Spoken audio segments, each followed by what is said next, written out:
The problems facing New Zealand's primary sector have been mounting at a rapid pace. So I think it's time for open hearts and open minds. Welcome to Sarah's Country for your regular updates on the matters that matter most to farming and consuming food and fibre from paradise at the bottom of the world, of course, Aotearoa, New Zealand. We take this business of farming and growing the best produce, consumer-led and science-based pretty darn seriously. But it has been to imbalance, of course, neither of greater importance than each other. Well, of course, that is my opinion. I'm your host, Sarah Perriam, and this is my happy place, tuning in to you Monday through Thursday from 7 o'clock live, New Zealand time that is, across 15 different platforms. And then, of course, on demand, wherever you like to consume on demand video or, of course, podcast, bringing you the latest in everything from trade, marketing, science, and, of course, our rural communities. Because you know what? This is my home and my family too. We have had a large political upheaval in the past 24 hours, haven't we, for the National Party, with the emergence of Auntie Jude and her deputy Jerry Brownlee, emerging from the ashes, sadly, of Todd Muller and Nikki Kay. Now, last night, our live audience got amongst. David George said his predictions were with Amy Adams. John Williams thought that Mark Mitchell was a steady hand. And Michael Ross commented saying they should stop looking inwards and what they can actually do for New Zealand. Anthony's prediction was right on the money. The Crusher has to be the one running, as she has a great rap sheet. Now, I'm just going to say this to you. I'm often pigeonholed from interview to interview. Between our politicians, do I lean to the right? You know, maybe it's the blue jackets that I wear, or maybe I just question Damien O'Connor too hard. I get it. I will never defend my personal preference of policy. That's what I'm talking about, policy. I celebrate good ideas and initiatives with this current government when it's deserved. And when they push what I like, the uncomfortable in our sector, when it needs to be pushed. But I will always defend when it's gone too far. And their so-called rural proofing policy glasses sometimes, I think, get a bit fogged up. I'll let you know for the record. First vote at 18, Labour. Second vote, Green. So, and I always, every single election, check out the policies of the minor parties that bite the ankles of the big guys. I refuse to be pigeonholed in any part of my life. Someone said once a rural broadcaster can't look like a dolly bird. Do I care? No. Open my mouth and the perception changes. So any support for the National Party right now, rising from the ashes, is my opinion based on the fact of my passion for economics and the bloody scary Great Depression meets World War II scenario we're looking at. And the majority are still playing with their kids on the beach when the faint roar of the tsunami is coming like the Armageddon. Sorry. Sounds like fear-mongering, not to be alarmist, but holy moly, some Kiwis need to come out of this subsidy slumber. It feels like we're living through a movie right now. And I'd love your comments and thoughts on that I've just said throughout the show, of course, but as well as the other, regardless of the popcorn leaders debate that we're just discussing that is coming. Of course, New Zealand cinemas are full to the brim this school holidays compared to the rest of the world. I want to talk about something that has always baffled me. People that watch the same movie more than once. I don't know, maybe it's just me. But then I was trying to think, what is that one movie that I would watch? And maybe I'm a hopeless romantic because I listen to too much country music. But I am a bit of a sucker for The Notebook. Joel's laughing at me. You know, I think it's actually, you see the retirement home on The Notebook, Joel? And it's by a lake. You know, like it's an absolute dream compared to the back street of a holding paddock of a retirement home in New Zealand, let's be honest. Fair enough, okay. Pretty romantic dream, you know, not the love romance, more the retirement dream. I'd love to know, Joel, what's your favourite? I mean, you're a movie buff, so you've probably got a few. Yeah, I mean, if we're talking about movies that I watch all the time, The Day After Tomorrow is a weird one that I just it's not a good movie, but I watch it so much. It's like my go-to comfort movie. It's Is that a very end of the world, like Armageddon that we were just... yeah. It's so everything basically ends. There's like big hurricane thing that destroys everything and everything freezes, and it's chaos, but it's so silly and it's so much fun, and I watch it regularly. And it doesn't worry you that it's all going to come true one day, and it won't. We used to watch as horror movies. You know, Joel, were you old enough to remember the days of dubbing on VCR tapes, or are you too young for that? Do you mean like We used to record off the TV. Oh yeah, I remember that. Yeah, so we used to dub all these Simpsons reruns so that me and my sister used to watch horror movies when we were kids, when we probably were up too late watching. We'd just play Simpsons reruns so we didn't have nightmares. Yeah, that's fair. Makes sense. That's pretty good. Now, okay, time for the main acts of tonight's show, the real superstars of Serious Country, our wonderful guests who join us live from around the world sometimes to take my questions and, of course, yours. I do love your questions. Sometimes they do come through to me a wee bit late, so please get them in advance. After 7:20, AgResearch has been funded to develop a new test for COVID-19 that can detect the infection earlier than any other current tests. This is incredible. AgResearch scientist Dr. Sandeep Gupta will discuss their learnings from how the method they use for Johne's disease is going to be similar to how they go about this test for COVID-19. Very interesting stuff. New Zealand's economic relationship with the UK could be returned to more open and dynamic relationships following negotiations this week. They are progressing well, I understand, from trade commentator Stephen Jacobi. After 7:30, we're going to ask him about that, as well as, of course, last night, Chris Claridge from Potatoes New Zealand has continuing to put up the good fight for our growers. And Stephen Jacobi also believes it's unfair, especially coming from a subsidised competition of Netherlands dumping fries on our shores.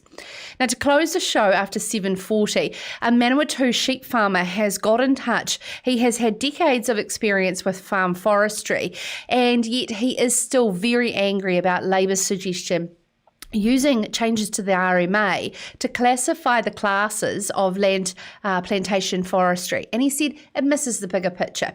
Guy Peacock will share his views on this, as well as how young farm ownership prospects on marginal hill country are at risk. Now, first up tonight, the convenience of products delivered to consumers' doors. I'm absolutely loving mine with my food back at the moment. And this has led to a great new partnership for Silver Fern Farms and Gourmet Direct. They are the very first of its kind in New Zealand years and years ago.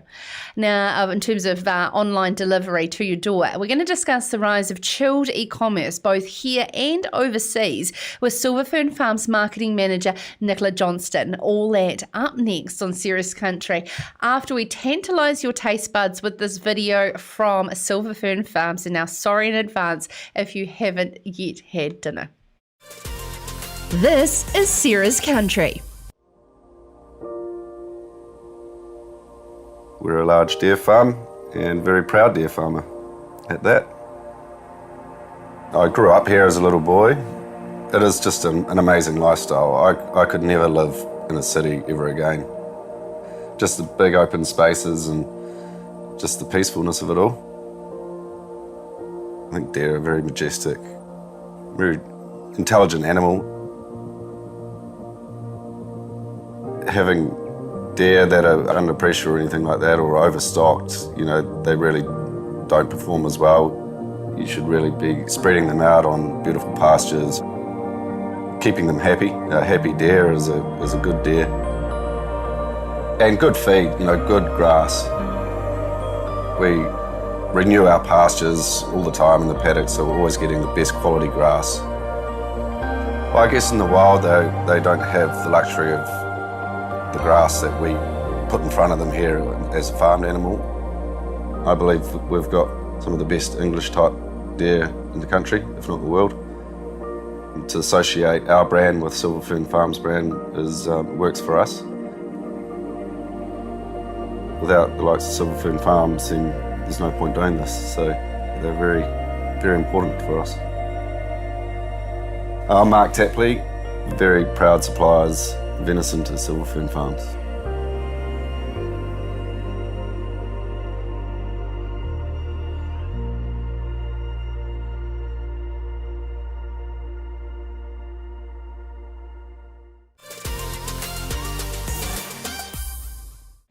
Now, key trends show New Zealanders want to continue to cook from home with the convenience of products delivered straight to their doors.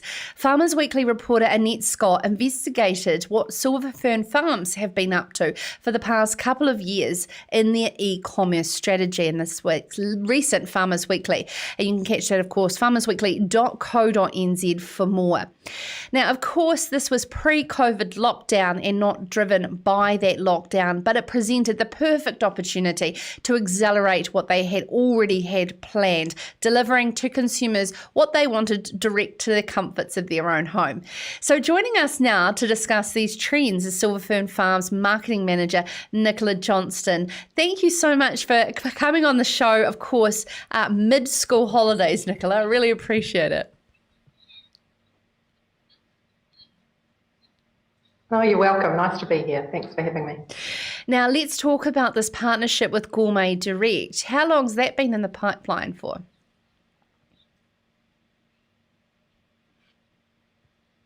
Look, we've probably been working on that partnership for about 18 months. We had been doing e-commerce, obviously selling our retail range, our branded retail range, through Countdown supermarkets online and through New World online.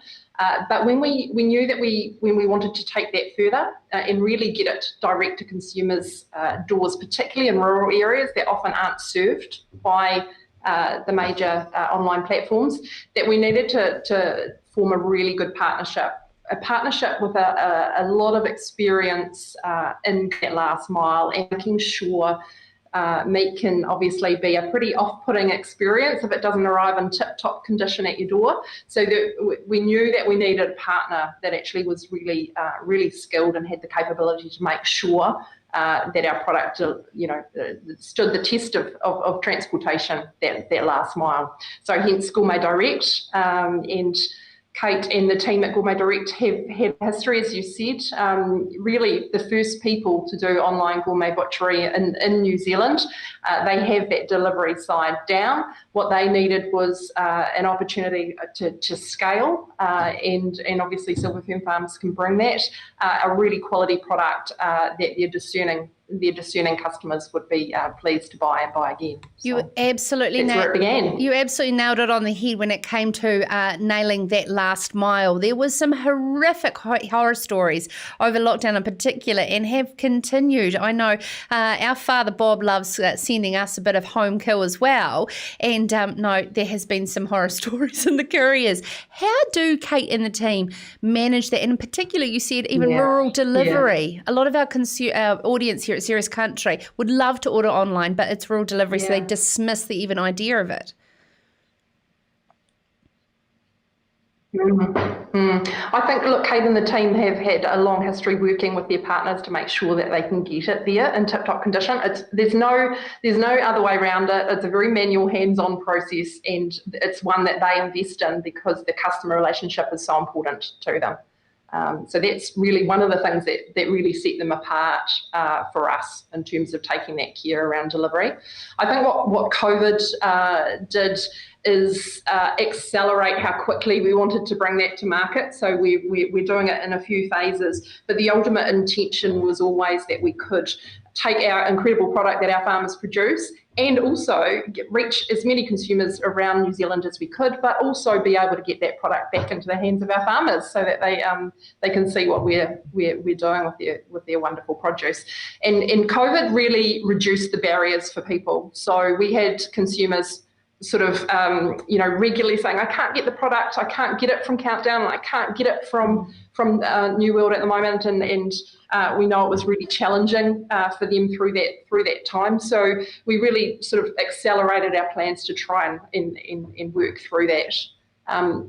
The barrier to trial in meat in particular in online commerce is actually quite high. It's an expensive food item when you make a purchase, and you really don't want to make that investment if it's going to turn up in a state that you're really not going to appreciate. So that was really important. And so hence picking that one partner and doing it properly and ensuring that Silver Fern Farms brand was held in high regard rather than just going, shotgun across all of these different delivery items.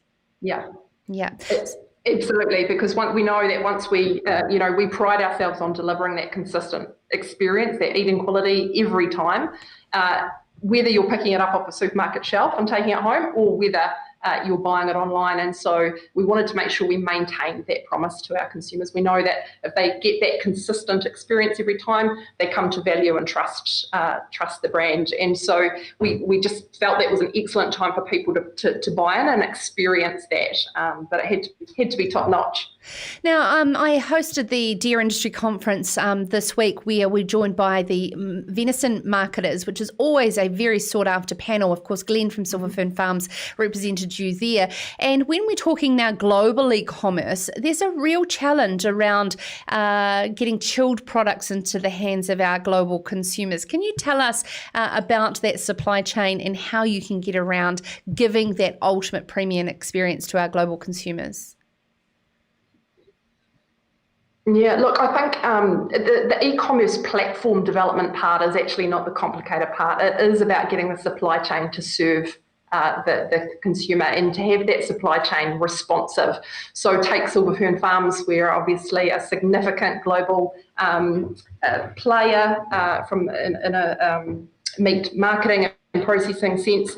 But what we do really is move quite a lot of product over.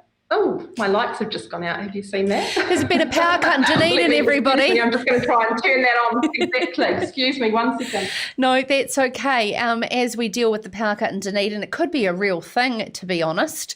Have you been to Dunedin yet, Joel? You have actually, haven't you? How'd you find Dunedin? Yeah, it was pretty good. Don't just say pretty good. Dunedin's amazing. Little Edinburgh. Yeah, and sorry. They had albatross. I like the albatross. Yes. When the weather was good, because Dunedin's good on a good day. Yeah, we must have got it on the best days because, I don't know, everyone was telling us how much it was going to rain, but whenever we were there, it was fine. Oh, it's absolutely magical.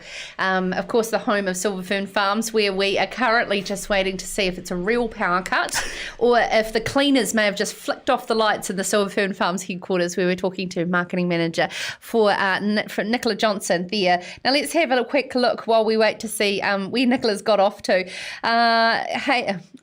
David Hamish Belsky's been tagged in. Of course, Guy Peacock is going to be joining us towards the end of the show.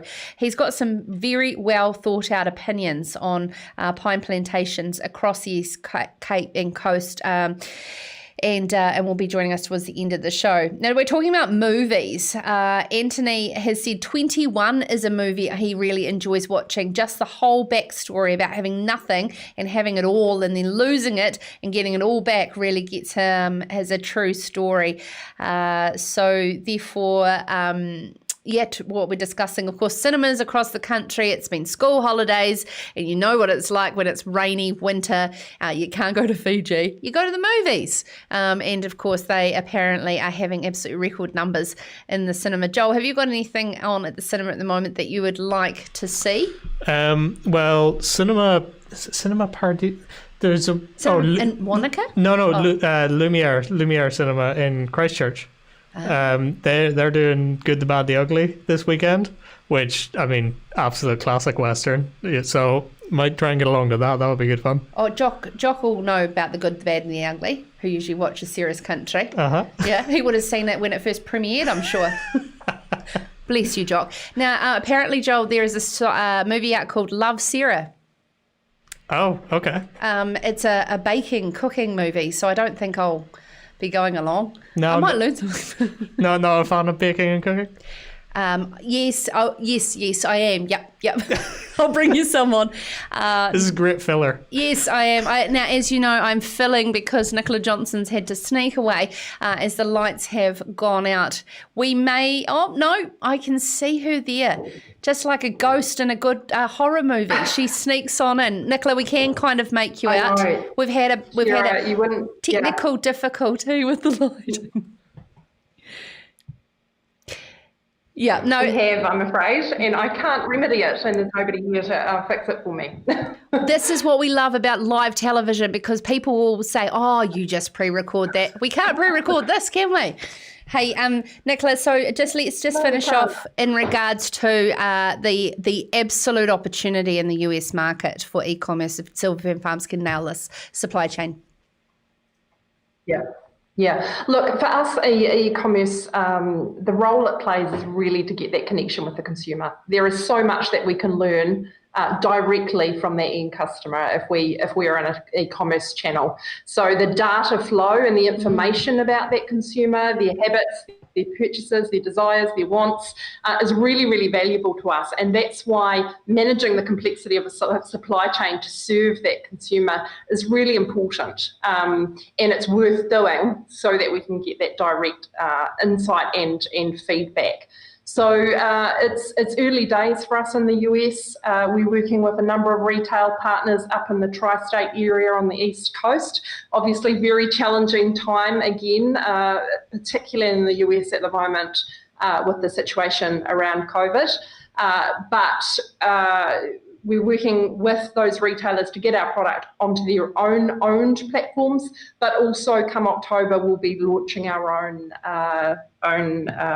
direct channel to consumers for that very reason, just to get a lot closer to them. Oh, very exciting developments. We look forward to following it very, very closely. Thank you again so much for coming in on the middle of school holidays. Nicola Johnston, she's the marketing manager for Silver Fern Farms. Now, next up on Sarah's Country, a New Zealand Crown Research Institute that usually focuses on animal science research has just been given a massive funding to accelerate a rapid test for COVID-19 in humans. Yes, you've heard it here, and we'll hear it up next from AgResearch scientists on Sarah's Country. This is Sarah's Country. Every morning, Kiwi farmers wake up to produce high quality food.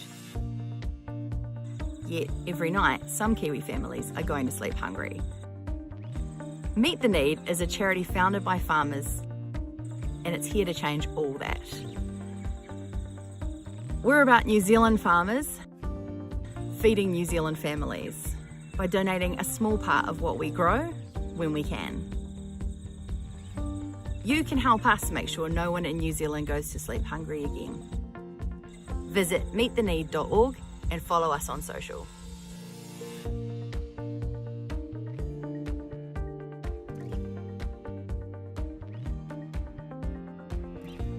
One of the first things you learn when you live out here is where to shop for the things you need to live out here. like electric fencing, or horse feed, or bee suits. Children, chook food. Do you want a couple of these? Or something stylish to wear. Not everyone's got stuff like this. But at Farmlands we do, and then some. So if you need anything to help your farm, Grow, milk, drench. Rhea, come on in. Because we're out here too.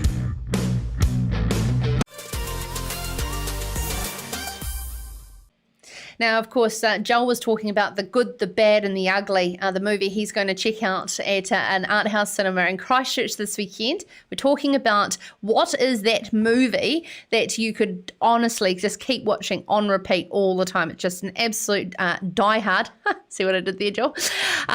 Movie that you absolutely love. Michael Ross said, go Clint Eastwood. So in the comments below, wherever you're watching live, let's celebrate those absolute classics that you love watching on repeat.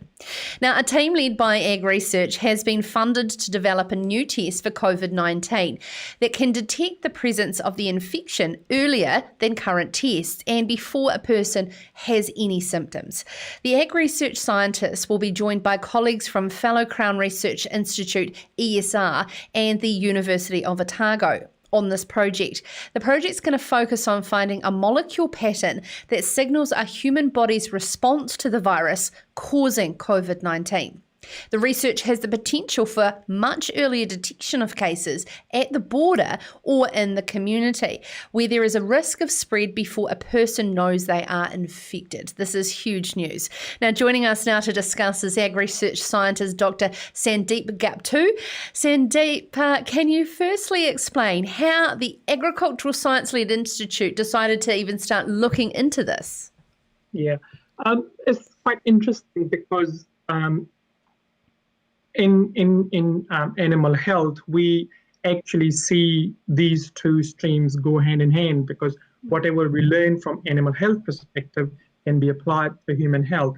Because in terms of immune response, we share a lot of things with animal, and also what we have grown into another stream, what we call One Health, where we are not only looking towards animal health, but also to human health. So the way we learn things from human health, we apply to human health. And that's where we really got into human health. So taking as Johne's disease, the example, where we looked for these small molecules, as you just mentioned, and how these molecules we can harness to detect early infection of Johne's disease in cattle.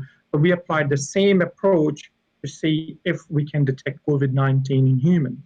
And that's where we applied for this fund, which was released by MB, which was mainly focusing on response to COVID-19. Yep, so $250 from MB, this COVID-19 Innovation Acceleration Fund. Of course, around the world, everybody's racing for that. Could you explain how the current testing methods of detecting the RNAs, and just from a science perspective, in a layman's term, is important to what you're looking for finding that pattern in humans? Yeah.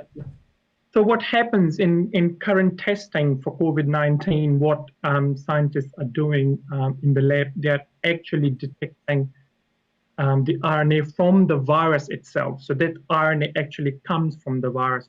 So once a person is infected with the COVID-19, it gets into the lungs of the patients, it multiplies there, and then the diagnostic people will detect viral RNA. But in our case, what we are saying is that we are not detecting the viral RNA itself, but as soon as the virus infects the lung cells, it's our body or human body which will produce a response. And in response to that, our body produces what are called microRNA, very small molecules. And we are targeting those molecules to detect the infection. And just to tell you is that what happens is when the virus actually infects people, it would take few days for replication or to multiply.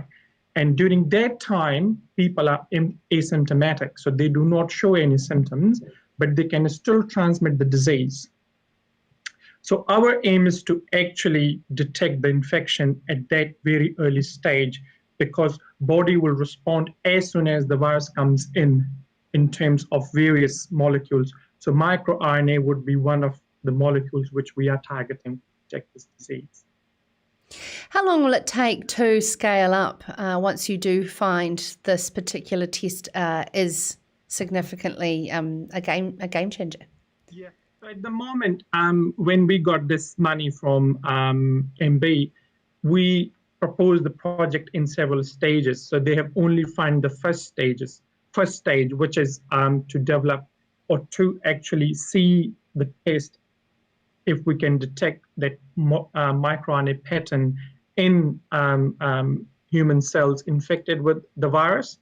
And once we confirm that, yes, we can actually identify a pattern which allows us to confirm the presence of the virus, then we will move on to human studies. We will have samples from humans. And then we will develop a test. So in terms of the timeline, we are still looking at least 1 to 2 years before we'll have a fully developed test. Because one of the limitation in any of those studies is, okay, you can develop the test, but you have to validate on clinical samples. And as you know, in a way, it's good that we do not have many COVID cases in New Zealand, but from scientific point of view, we need those clinical samples to validate the test. So we might have to go somewhere else. What is the significance of finding a pattern between what you've done with Johne's that you can achieve with humans and that could rapidly explode across multiple different other virus and disease early detection? Yeah, I mean, the approach which we took for Johne's disease can be applied to different diseases, and that's what we are doing with COVID-19. However, each disease is different and the body's immune response will respond differently. So for each disease, we have to look for a specific pattern, okay, and then we have to validate, yes, this pattern is actually only to this disease and not to other. So if I give you an example, if we are targeting the COVID-19 disease and we want to identify a pattern for COVID-19, we have to make sure that it's very different to common flu. You know, so we don't want to say, okay, we take a sample from a person and we do a test by detecting these microRNA, and it turned out to be, well, that person only had a common flu and not COVID-19. So we have to be really, really careful and in finding those very specific pattern to particular disease, and in this case to COVID-19. And when we say rapid, how rapid? Sorry? When we say rapid, how quick is the turnaround time of detection? So in terms of turnaround time, at the moment, it will still be pretty much same to what the current test is being done. But our ultimate aim is to, once we identify this pattern, we will apply other technologies where you can detect the RNA as little as in 30 minutes. So that's our target. But that will be the next stages of the project. And that will really allow us to deploy this test on borders, because you can imagine if travelers are coming in, you can deploy the test, you get the test done. If they are negative, they don't have to go to quarantine, you can release them. But if they do come positive, they go to quarantine for 14 days. So with this test, we are really looking into if successful, can that be allow us better contact tracing, and also can it help us to minimize or probably totally end the unnecessary quarantine measures for the travelers coming to New Zealand. Wow. Congratulations on your successful funding, and I believe that we need to give you a bucket loads more money, because this is seriously considerably a game changer. Hopefully, yes. Yeah, thank you so much, AgResearch scientist Dr. Sandeep Gupta, joining us there with regards to the news that AgResearch are on the race for a COVID-19 rapid test. Joel, of course, you know, there's Auckland hotel people, isolation hotel pouring onto the streets tonight from an evacuation. That's slowing us down, isn't it? Yeah, indeed. And of course, you know, imagine the ability to not have to quarantine and come straight in would be a massive boost for our tourism. Oh, absolute game changer. And it'll be amazing if AgResearch get that accolade for all of the great work that they do. I've got some comments coming in and I'll read them up after the break. But of course, we're talking about what your favourite movies of all time are that you love watching on repeat, because I can't understand how people watch a movie more than once. You know, you're sitting there with someone and they go, oh, no, I've seen it, but I'll watch it with you. I'm like, this isn't going to be enjoyable. They're not going to get the same reaction, or they'll pipe in halfway through. What is that movie that you love watching on repeat? Or your children that you just keep putting on and of course they love. Now, next up on Sarah's Country, trade negotiations are like a COVID-19 test. They don't happen overnight. But New Zealand may be getting closer to holding hands with her old mates, the UK. UK, just around the corner for an open and dynamic playing field. This is Sarah's Country.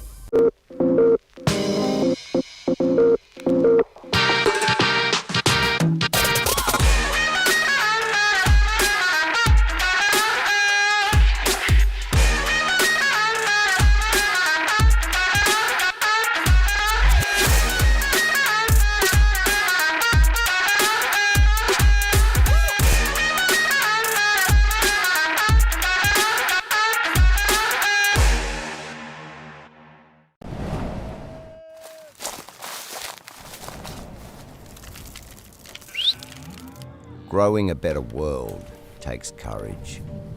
It takes foresight and vision.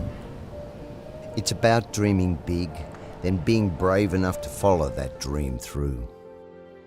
To create a world where food is plentiful, soils are healthy, and rivers run crystal clear. A world where we grow more with less, where livestock is tended to with care. Energy is friend, not foe, and waste is a valuable resource. This is the world you're already shaping through imagination, innovation, and determination.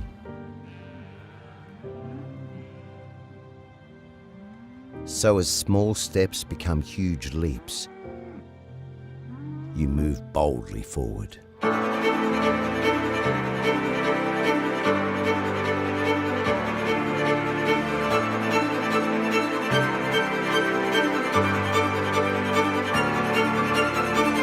And Rabobank is there beside you to help grow a better world together.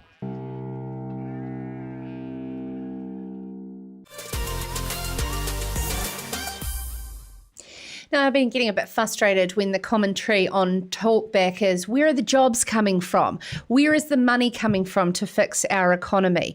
Well, of course, we are a trading nation. Now, if negotiations beginning this week are successful, New Zealand's economic relationship with the United Kingdom could be returned to something TradeWorks blog is describing as open and dynamic, if not completely like things were dimly remembered in the past. From the New Zealand International Business Forum, joining us now is Executive Director Stephen Jacobi. How has the appetite for New Zealand's food and fibre been in the UK in recent weeks, Stephen, compared to other countries as they go back to the drawing board post-Brexit? Well, kia ora, Sarah. It's good to be with you again.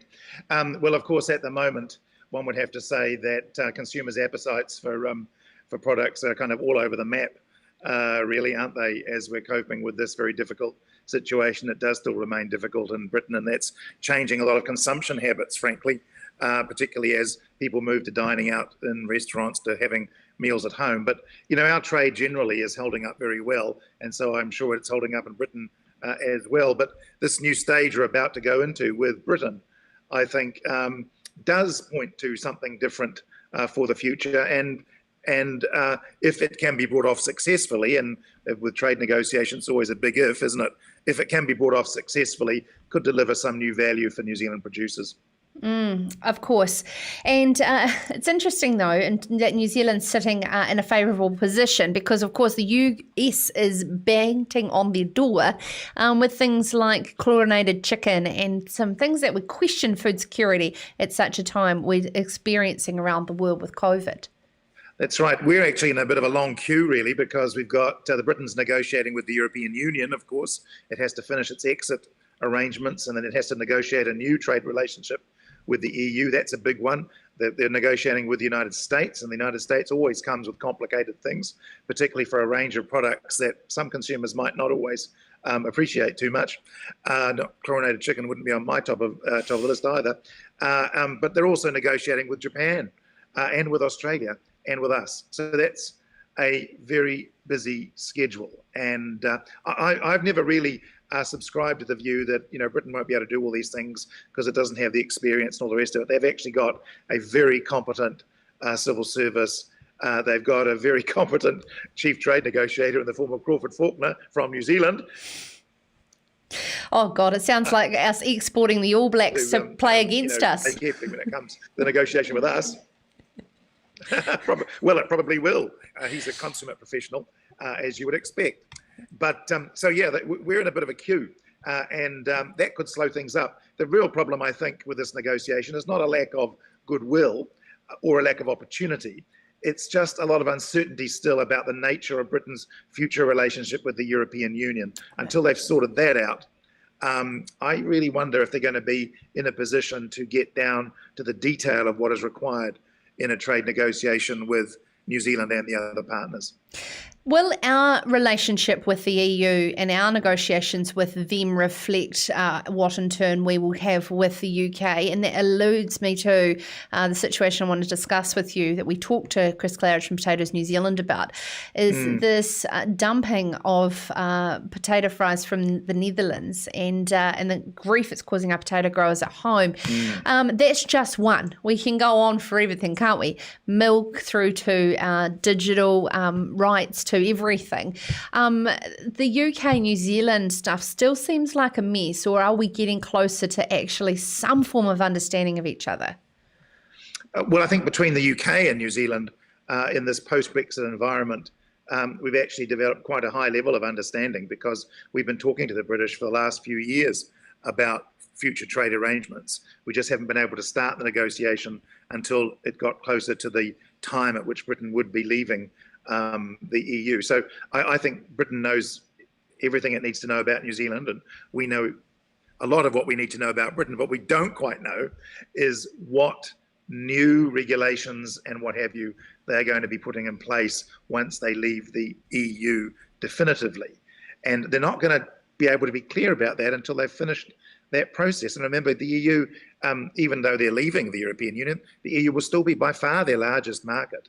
And so they will want to preserve a lot of the status quo in terms of the way they do business in the EU. They won't be in the business of putting in different things in relation to different things. And that's going to be across the range of things you just mentioned, agriculture, but also digital trade and all the rest of things that revolve around that, particularly around cybersecurity and privacy issues. We won't know what that looks like for some time yet. Right. So as we stand in the queue, as you've said, that reliance on China seems more and more appealing, Stephen. Well, you know, Britain's not going to replace China. Let's be quite clear about that. We're not going to, at least not for our core exports of dairy products and meat and horticulture. There's no way you can replace that consumption in Chinese consumption with British consumption or European consumption. You can't replace it anywhere. And so we are going to have to continue to maintain a very strong relationship with China while developing new friendships with the European Union, certainly, and we'll get on to the potatoes issue in a minute, but also with the UK post-Brexit. Has our government got a little appetite for putting up a fight with the WTO when it comes to this dumping of fries in New Zealand, because everything's walking on eggshells at the moment with our general trade negotiations? Well, let's put it this way. No industry should have to put up with unfair competition, whether through dumping or price manipulation or through subsidization. And there are processes that we have and remedies that we have available to combat that sort of thing. And these remedies are enshrined in the WTO, and they're included in our trade agreements, which set out the processes to be followed. And so what the New Zealand industry has done is, believing that it's facing dumping from producers in the European Union, it has initiated those procedures, as it is perfectly their right to do. But the burden of proof is quite high, because you not only have to prove that the price manipulation has occurred, you also have to prove that it has caused material injury to your industry. And that is not always as straightforward to prove as it might seem. A lot of people have, from time to time, problems with the way we administer our trade remedies. Talk to the steel producers, for example. But here's the thing. We have to keep to the rules. We have to stick to the agreed processes, because we don't want to face illegitimate trade actions in other economies either. So the more we keep to the rules, the more other people will keep to the rules. But if the industry feels there's a case to answer, it needs to make the case, and the government needs to look into it.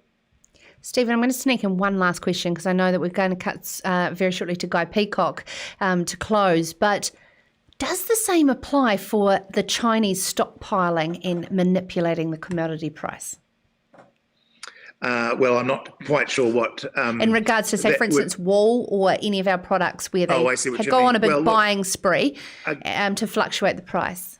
Again, there are behaviours that are more related to commercial arrangements between partners, and there are behaviours that are related to the actions of governments.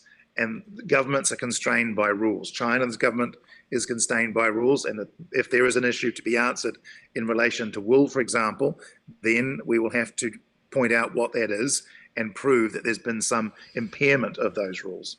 But if we don't keep to the rules, if we just decide to go and do our own thing, whether on chips or wool or whatever, we are going to face a harder road to hoe when it comes to our products going into third markets. And we don't want to see that, particularly not at this time when the products of our fine agricultural industry are what are propping up our economy. Oh, goodness gracious. It's a hard role being as the small guy at the bottom of the world sometimes, Stephen. But that's right. That's right. That's why we need the rules, of course. But yeah, sure, it sure is. Yeah. But all credit to our farmers for doing what they need to do and, as I say, keeping us afloat. Oh, thank you so much. Always enjoy your time. Stephen Jacobi, trade commentator there and, of course, representing the New Zealand International Business Forum. Now, after this short break, we're going to be joined by Manawatu farmer, fertiliser consultant, national sheepdog triallist. I could keep going. Guy Peacock after the break. We're going to talk about forestry. This is Sarah's Country. Really pleased we got into this. Thanks for your help, Dave. It's a good idea, honey. You reckon it'll come out? Cover it in talcum powder, leave it 10 minutes, you'll be fine. Good call, Dave. Good call on getting those security cameras, Dave. You call a new one yet? Yeah, kind of. When you've got decisions to make, we'll be there to help you make the right call. I'd go for those ones, Bob. Yeah, good call. Did you choose these? Oh, you know. For great advice and insurance, talk to FMG.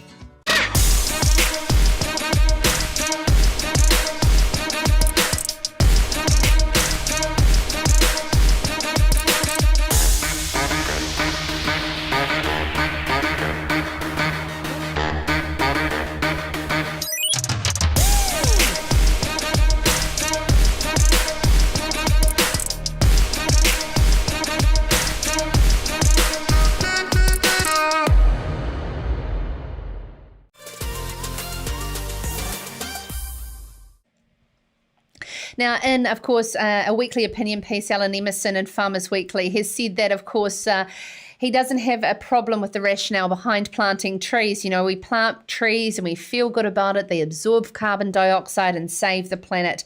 However, many people across New Zealand in the rural communities do have an issue with it. And, of course, I do have to point out that Alan Emerson is referring to the policy announcement from Labour last week and, of course, forestry spokesman Stuart Nash, who has decided to make a few tweaks to the RMA to make things sound a lot better. We won't put trees on the flats. Tick. Done. One farmer got in the comments to me and said, it's not really that straightforward, Sarah, and would love to join us to share his opinion. Guy, thank you for joining us. Of course, another one mid-school holidays. Really appreciate it. Where are you?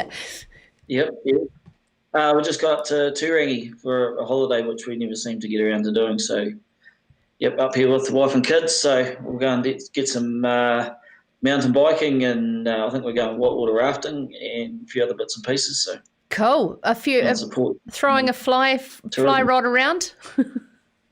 Yeah, no, we'll hopefully get to do a bit of that too. Yeah. So. Oh, good on you. Yep. Hey, Guy, can you just explain to our audience a bit of background and your experience with forestry on farm? Yeah, I suppose probably got a fair bit actually. My grandfather planted a lot of trees in the late 60s, early 70s. So he was a bit of a visionary, I suppose. There was a sort of rough block out the back of the farm that they decided to plant. So I think I planted my first tree when I was 10. My father and I, in the 80s, started planting trees.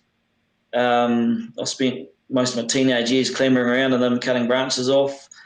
Did a forestry course in 94.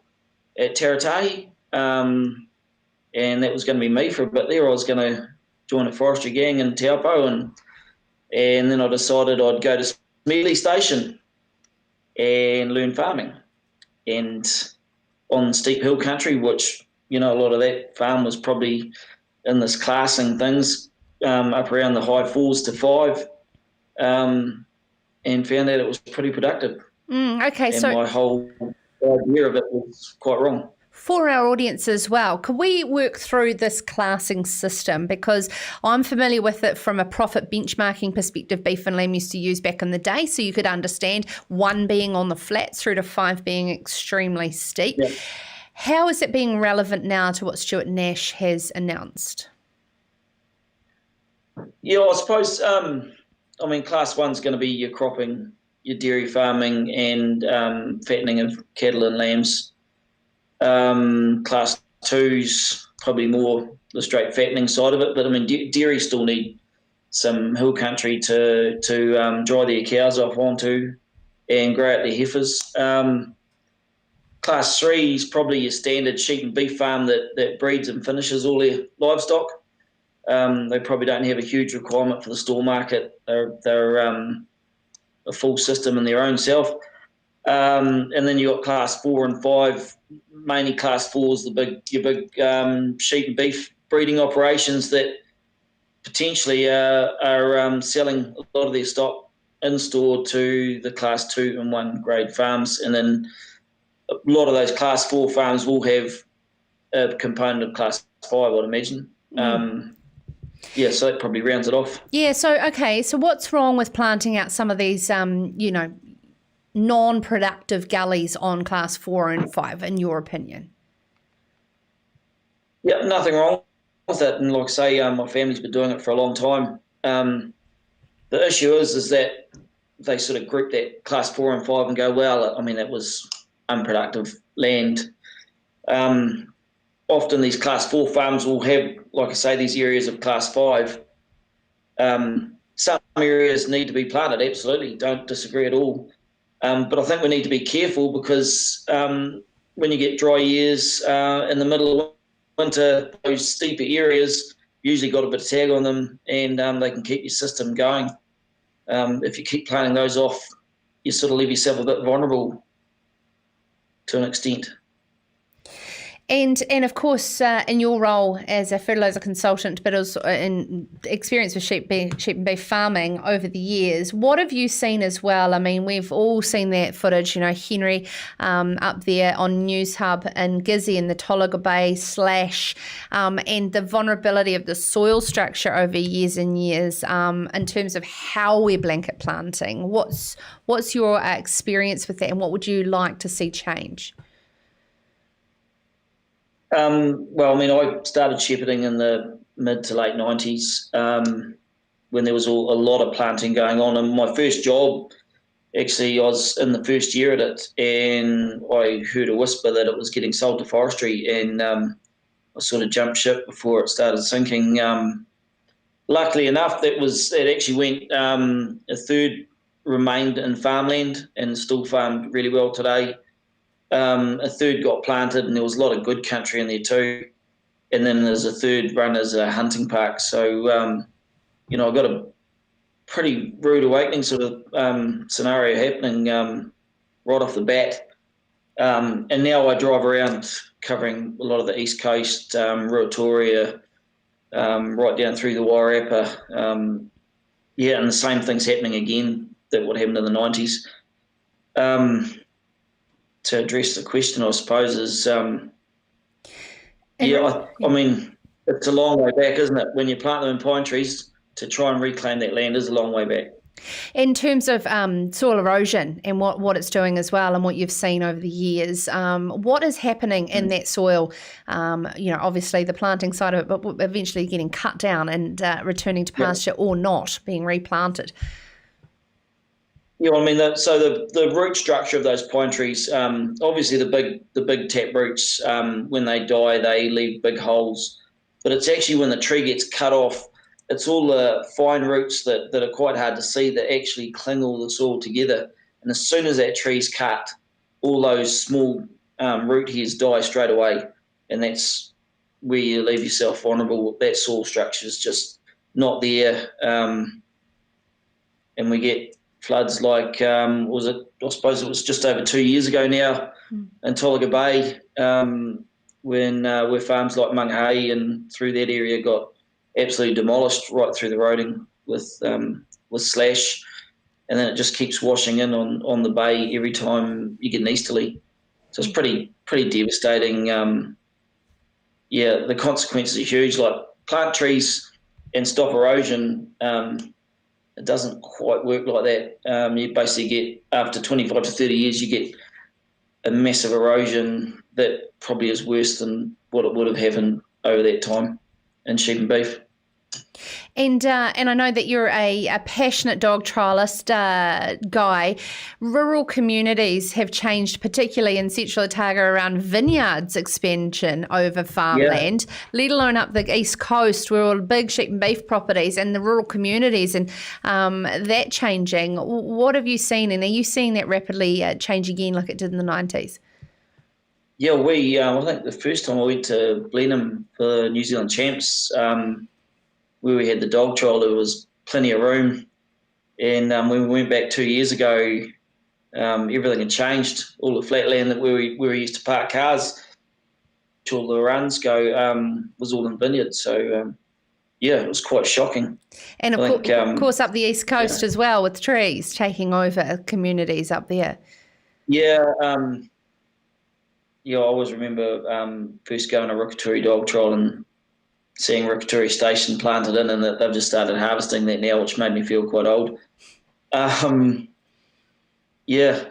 just keeps changing. There's less guys, less rural communities. I was up in Tokomari Bay last spring, and it was pretty shocking, really. Just there's nothing getting painted. There's no money getting put into those little communities. It's just slowly dying. It's pretty hard to watch.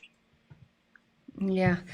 So what about, just to close, around the misconception that there's nothing good on those backcountry blocks, let alone there's still a lot of young fellas that would love to have a go and get stuck in to those properties, especially when forestry is being subsidised for the people that want to sell out to that, when there is young fellas that and lasses that would love to jump into that.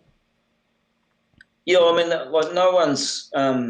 and I think I speak for all of the 50 Shades of Green, that no one wants to, pick on anyone that's sold their farm to forestry. It's their choice, and you can't knock them for taking the money. But every time a farm goes into forestry, that's one less chance for young guys to get in and get a go at farming. So, and you see it around Pongaroa, especially like with it's not just the trees. It's the bee farming and everything. There's been families that have been struggling on farms for years. You can't blame them for selling off, but it's always pretty hard to see it happen. Hey, Guy, just on that, can you tell us about your mate that's completely bought it and completely shut off country to bees, and how profitable that is? Yeah, I'm certainly not trying to use any names, farm names or people's names through this, but no, it's just as an example of that marginal land. Yeah, he was I think he left school pretty early, and he had a full-time job working on a farm, and then he was leasing and basically working 7 days a week. And his last lease, he just finished up, and he bought a block way at the back of Pongaroa. And basically after 6 or 7 months, a whole lot of that got sold to bees, which was just straight scrub. It was in the middle of the farm, solid wall-to-wall scrub. So exactly what the bee guys wanted. And he's just got bigger and bigger off the back of that, and bought another couple of other things, bought three and a half other farms. One he saved a bit off a forestry venture, which was awesome. So there's those opportunities. He was so lucky to get in at the time he did. Like if he was doing it now, he wouldn't have stood a chance, which is sad. And that's the Kiwi dream, to be able to go from or become a self-made man through hard work. Those opportunities are just going to get fewer and fewer. Yeah, absolutely. When the opportunity is to lock up land for bees and trees, and of course the romance of and very bloody hard work of steep hill country sheep and beef farming disappears. Thank you so much, Guy, for joining us on Serious Country and sharing your opinions. And of course, I'm sure they represent many of our listeners and audience as well. So thank you very much for taking the time to join us on your school holidays as well. I really appreciate it. Thank you for having me. Cool. That's Guy Peacock, Manawatu sheep farmer, of course, fertiliser consultant, and very concerned rural New Zealander about that this Labour pivot on the RMA for blanket pine forestry plantations does not go far enough to understanding. And as I said at the start of the show, sometimes the so-called rural proofing glasses of this coalition government do get a little fogged up and do need reminded of the flow-on consequences of their decisions.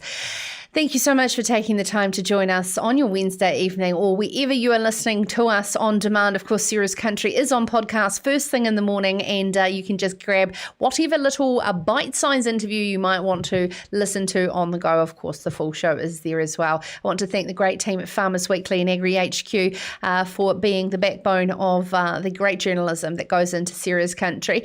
And of course, I love hearing from you on social media, and email sarah@periummedia.com. Of course, as Guy did there, and we can grab you and jump your opinion into the show, which is, of course, the most important because it is all about you. Thank you so much, and we will see you again tomorrow night. Good night and go well. This is Serious Country.